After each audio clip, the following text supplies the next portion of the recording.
No, that was last time. That was last time. That was last time, because it was, Yeah. It was like,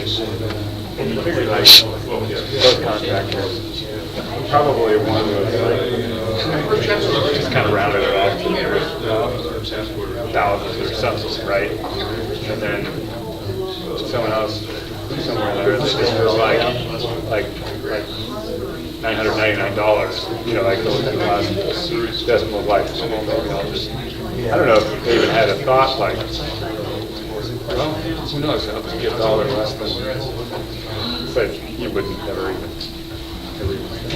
I forget what that was. Good evening, I'm District Secretary Nancy Gamble Hatfield. It's Tuesday, June 2nd, 2015, and this is a regular meeting of the Dublin San Ramon Services District Board of Directors. Presiding this evening is President Ed Duarte. Call the meeting to order. Please stand for the flag salute. I pledge allegiance to the flag of the United States of America and to the republic for which it stands, one nation, under God, indivisible, with liberty and justice for all. Thank you, Nancy. Roll call, please. Director Von Leopold. Here. Director Jensen. Here.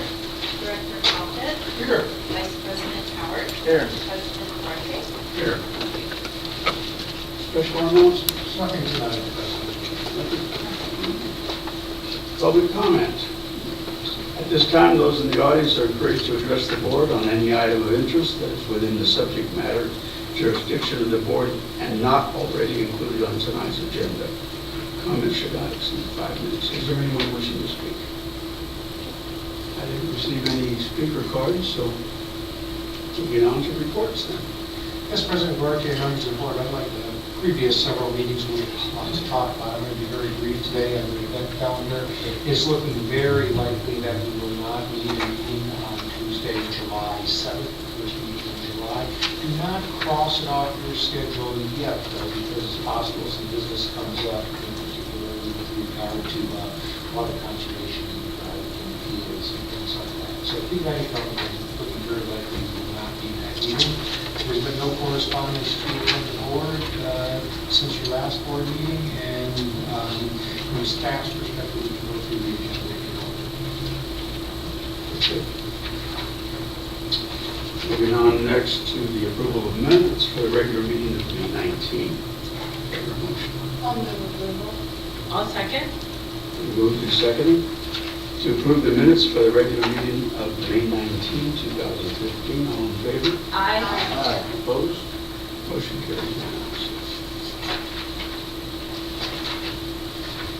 Next item would be category 8, consent calendar. Are there any items that any board member wishes to pull?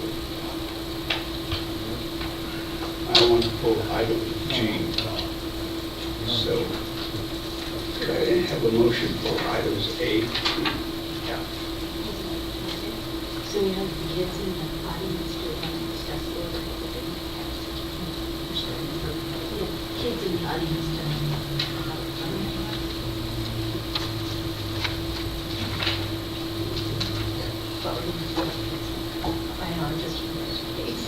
Don't worry, just play on mine. I'll move approval on 8A through F. And I will second. Been moved and seconded to approve the consent calendar items 8A through 8F. All in favor? Aye. Opposed? Motion carries unanimously. On item G, I only had a couple of questions to Dan. I'm glad to see that we're pre-purchasing the clarifying mechanism. One question I had was, are we going to assign the purchase order over to the general contractor, whoever happens to be low on the bid to install it? Yes, so we'll order the equipment and have it brought to the plant, and the board will be awarding a contract at an upcoming meeting in the next month, and that contract will install the equipment that's delivered to us. Having done several of these, one of the problems that usually comes up with, which I would hope that we would not run into, is that if for whatever reason the manufacturer does not deliver within that time frame. I noticed the memo says we have a very tight construction schedule. Is it based on, is tied to the delivery? We're seeing many purchase orders that for this type of equipment, they're just not meeting the dates that they say they will meet. So we've discussed this with Vivo, and they say they can meet the schedule without difficulty. We'll certainly check in with them and make sure that we're not sitting in a queue behind somebody else. Yeah, I just want it to be fair to the contractor, because quite often when the assignment is made, you inherit all the paragraph, the liability with the liquidated damages, and, you know, we're buying the equipment, not they. Yes. So, just wanted you to be aware of that. Yes. I believe we have a requirement in the legal that they have a 1 year.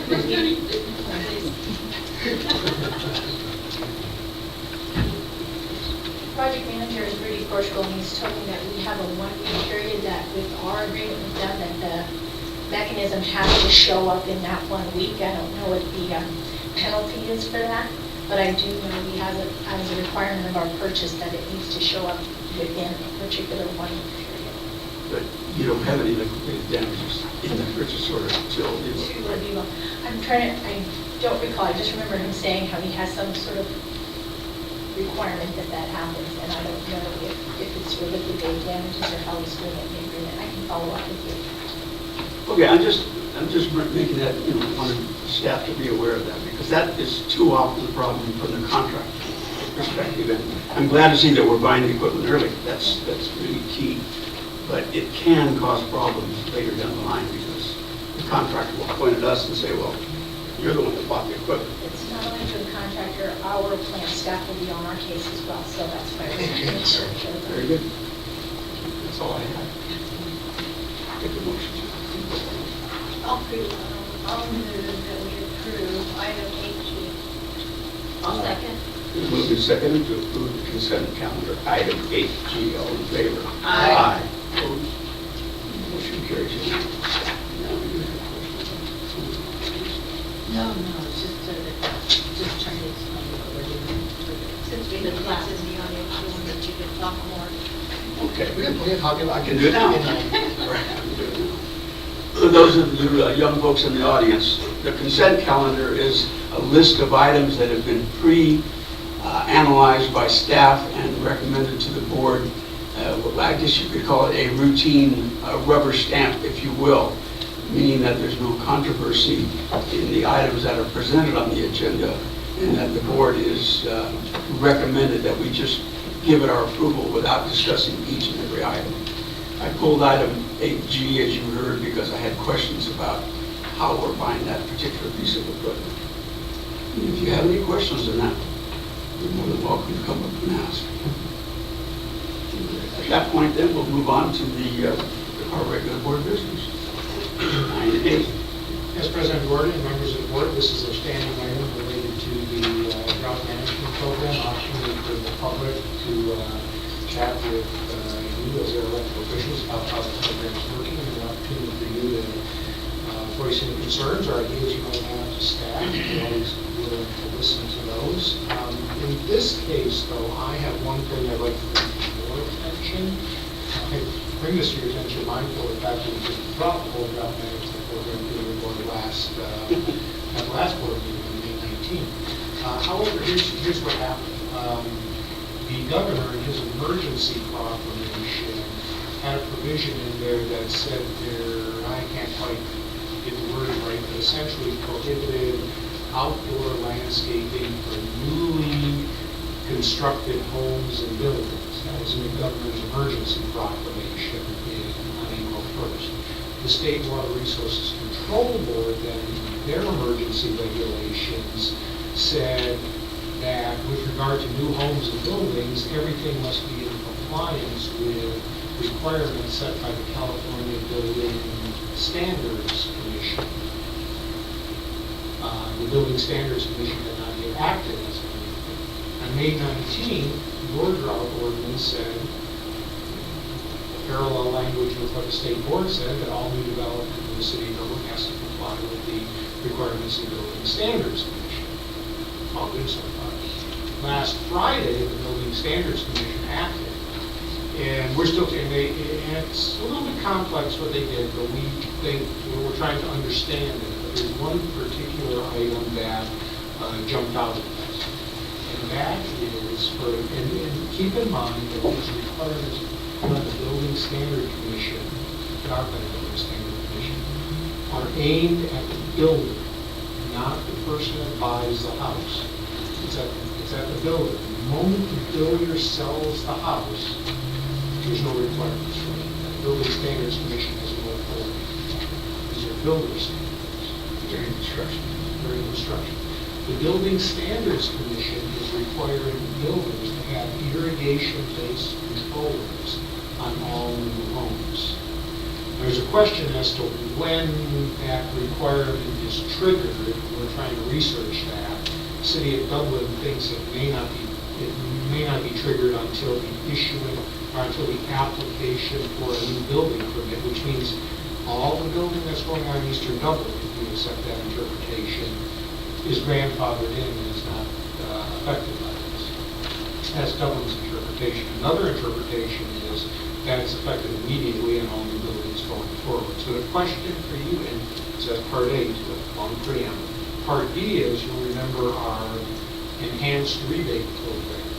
We have a rebate of $150 for an irrigation-based controller.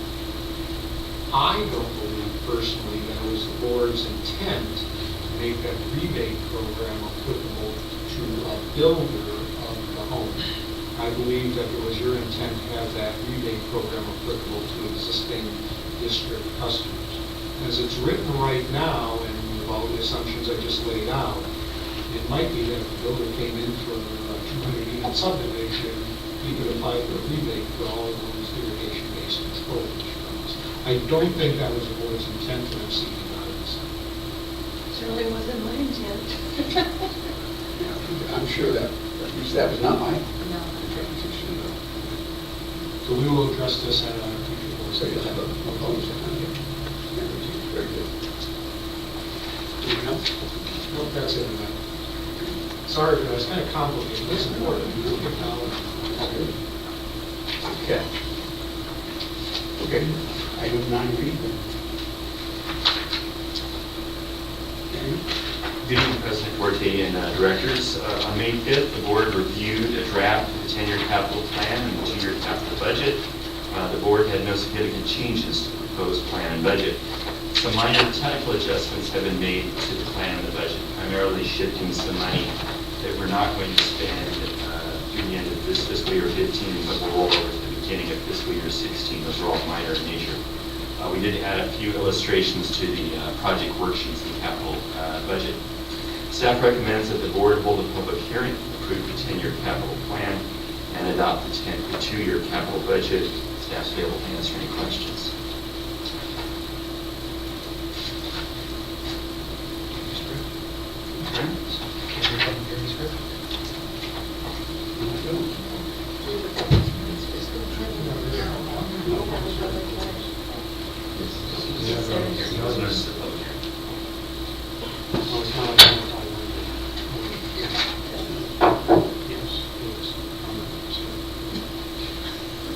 At this time, we'll open the public hearing.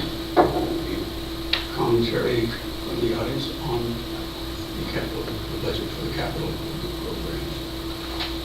I'll move that we close the public hearing. Second. We move to second to close the public hearing. It is closed. Aye. I'm sorry. I've been on vacation before. Mine's on the Warriors. I'm going to restate it, okay? It's been moved and seconded to close the public hearing. All in favor? Aye. Opposed? Motion carries. Thank you. Okay. Moving on to item 6, public hearing. Yep, so I'd like to make a motion that we approve the capital budget and add a comment that I really like the new presentation format. The old one was nice too, it's really good job. This is, I can tell we put a lot of work into it, it's very readable. I I don't keep many things, I'm actually keep this one handy for, for reference. So, with that, I'll move approval. I'll second. And agree. For clarification, Director Bucket, you approved or moved for approval of the 2-year capital budget.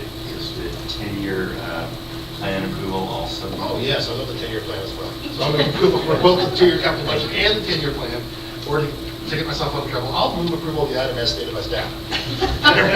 Cheating. Yeah, I'll second it, and my comment is I agree, it's really nice to see this concise document. Not that the other one wasn't great, and I am a saver and have tons of these things, but this is much easier for the public to read. Any other comments? It's been moved and seconded to approve item 9B as stated. All in favor? Aye. Opposed? Motion carries unanimously. Item 9C, another public hearing. So, President Duarte, board members, you have now in front of you the operating budget, pretty much the same format that you received on May 5th. There have been some changes to this, some result of actions you took in approving the budget adjustments earlier. So we've eliminated the regional bank payment from years 16 and 17, which we've authorized paying that off before the end of this year. There's an increased cost of water. Thank you, Director Halkett, for pointing out the error in the formulas that we had in those spreadsheets. We've added a truck to fiscal year 16 for one that would not be delivered in time this year, so there's really no net impact of that. We've done a final calculation of interest income on the fund balances. We get a whopping 1% interest income. And there's an increase in banking fees that I was notified of right after presenting the budget to you. And we've adjusted the beginning balance for the 6th supplemental agreement, which you recently also approved. And we've also made some minor adjustments for consistency and all throughout the budget. The numbers still look good, and the staff recommends that you hold a public hearing and approve the budget as presented. If there's any questions about anything presented, we'll vote. First, any questions from the board? Comments? And open a public hearing for any commentary on the public for adopting our operating budget for DSRSD for the fiscal year ending 2016-2017. Any input? Not seeing a stampede to the podium, I will move that we close the public hearing. I'll second. Moved and seconded to close the public hearing on the adopting of the operating budget for fiscal years 2016-2017. All in favor? Aye. Opposed? Motion carries.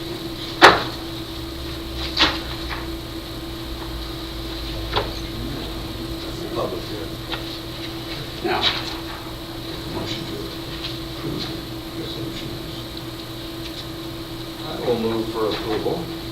Item 9C, adopt the operating budgets for fiscal years 2016 and 17. I'll second. Been moved and seconded to approve item 9C, adopt the operating budget for fiscal years ending 2016-2017. All in favor? Aye. Opposed? Motion carries. And finally, item D. Yes. The district engineering department has advised that my residence is located within 500 feet of a portion of the district project entitled Component 2 of the Recycle Water Expansion Phase 1, Distribution to West Dublin Project, which is the subject of this agenda item. District Council advises that under the FPPC Commission regulation that became effective on January 1st, 2015, I'm not allowed to participate in the board's decision on this project unless I have written advice from the FPDC based on its determination that there are sufficient facts to indicate that there will be no reasonably foreseeable measurable impact on my residents. Since I have not received that written advice, I am recusing myself from any participation on this item. So, President Duarte. Yes. Now the computer begins. The district engineering department has advised me that my residence is located within 500 feet of a portion of the district project entitled Component 2, the Recycled Water Expansion Project, Phase 1, Distribution to West Dublin Project, CIP 15/R009, which is the subject of this agenda item. District General Counsel advises that under the Fair Political Practices Commission regulation, to become effective on January 1st, 2015, I am not allowed to participate in the board's decision on this project unless I have received written advice from the commission based on its determination that there are sufficient facts to indicate that there will be no reasonable, foreseeable, measurable impact on my residents. Since I have not received any such written advice, I am recusing myself from any participation on this item. Furthermore, I believe, and I'm on the record, I believe this new bright line 500-foot rule is extremely poor public policy.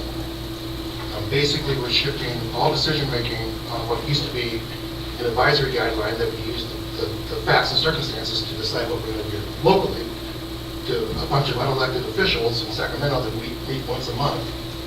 Therefore, it would be incapable of giving me a decision at time to vote on this totally non-controversial, totally excellent for the city, ratepayers project. So I will recuse myself, because I always follow the rules, but this one is extremely silly. Thank you. Thank you, Director Halkin, and I completely agree with your opinion. So having two of our 5 board members having recused themselves, we still have a majority So of 3. I'm not that close to her. Okay, because I'm in that area of, We carefully checked. I'm so glad. All right. That's on. Okay. Good evening, Director Duarte and remaining board members. Steve Light, our project manager on the West Dublin Recycled Water Extension, is going to give a short report on the project.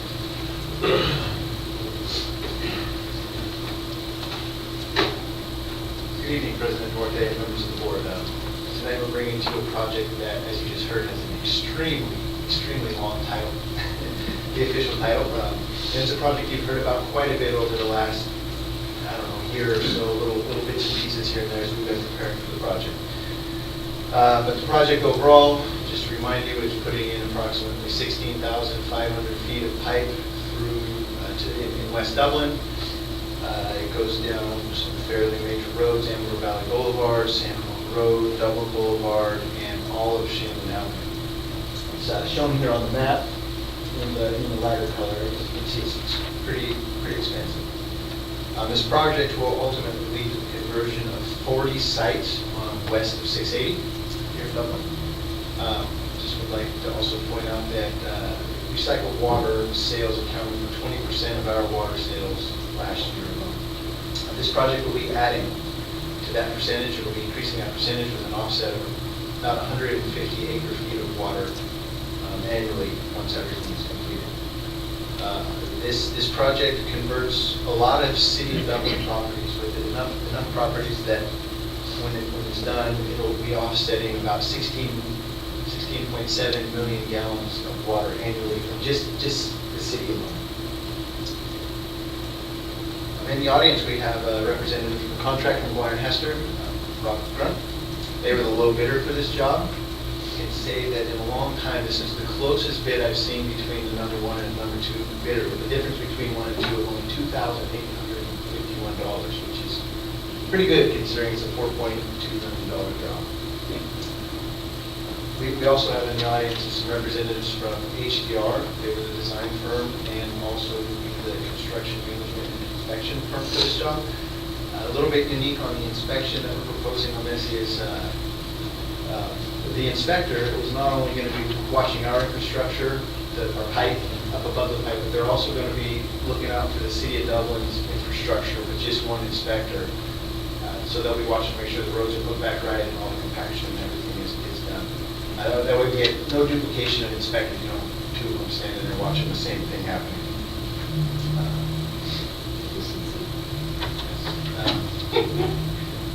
So I would like to recommend that we award the construction contract to Hester, award the task order to HDR, and if there's any questions for myself or the gentleman in the audience. Are there any questions? Did you guys toast champagne when you left that small amount of money on the table?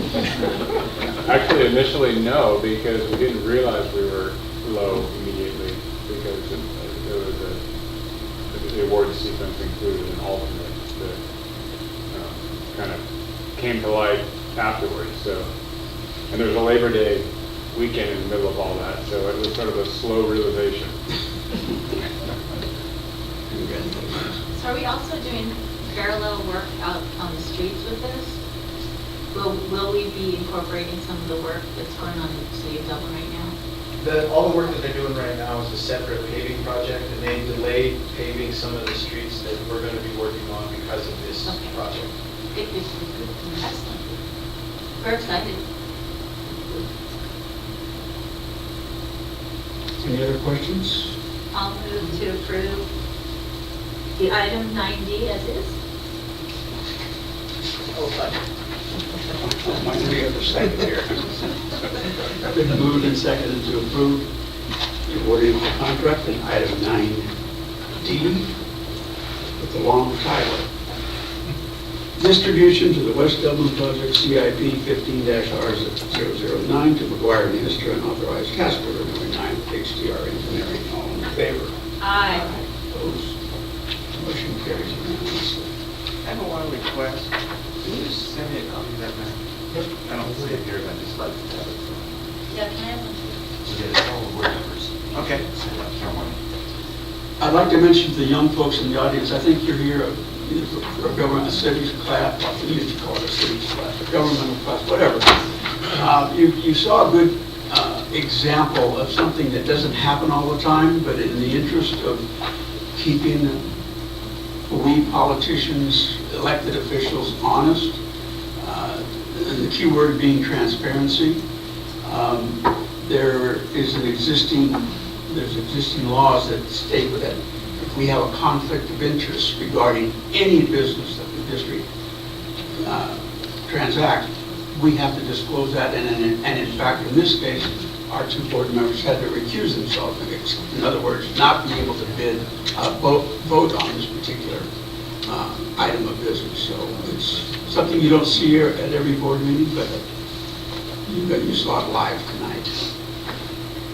And it's only because the perception might be that I would personally benefit at my home because this is so close. And as you can see, the whole city of Dublin, and West Dublin will benefit from this wonderful project, providing recycled water to the folks and to the parks of the city and residents. Yeah, I'm sure that all of you have heard enough publicity and concern about the drought. This project here brings recycled water to more and more areas here within West Dublin. It's going to be beneficial to everybody. Okay, item 10, board member items. I assume Rich has none. I didn't want He left. I had two. Okay. I attended the change of command last Thursday out at Camp Parks. And this morning got to meet the new commander. His name is Andrew Jones. He's a lieutenant colonel, as Chris Gerdes was. But he goes by Drew. But, it was a formal military ceremony, so quite a bit of pomp and circumstance. It was kind of nice, except that we froze to death out on the parade field. The other thing is I attended John Coleman's briefing on the current things going on at East Bay Mud. It was kind of interesting there. They actually have a lack of diversity also. It's just that the diversity in their case is so big that prior it hasn't caused problems, although you've noticed in the last couple of months they've asked for more water. But 93% of their delivery comes from Pardee, which I did not realize.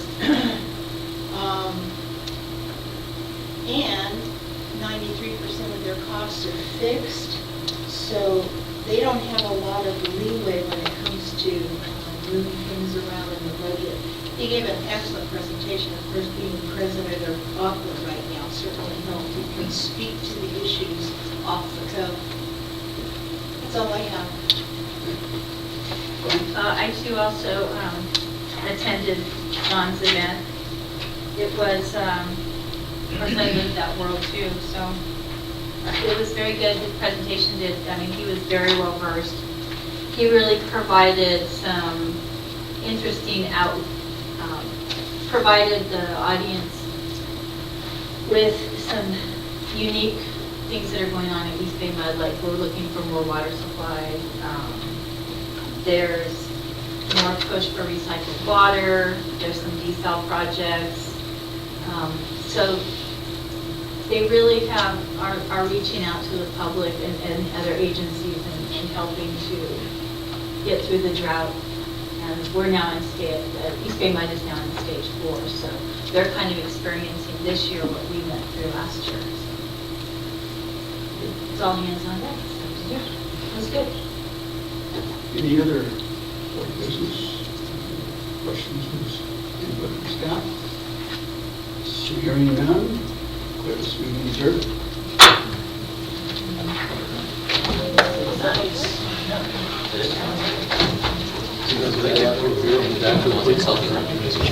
Hey, selfie guys. Selfie. I got. Yeah. Snapchat. Yeah. Hey. Say that. Send it to people. Kevin.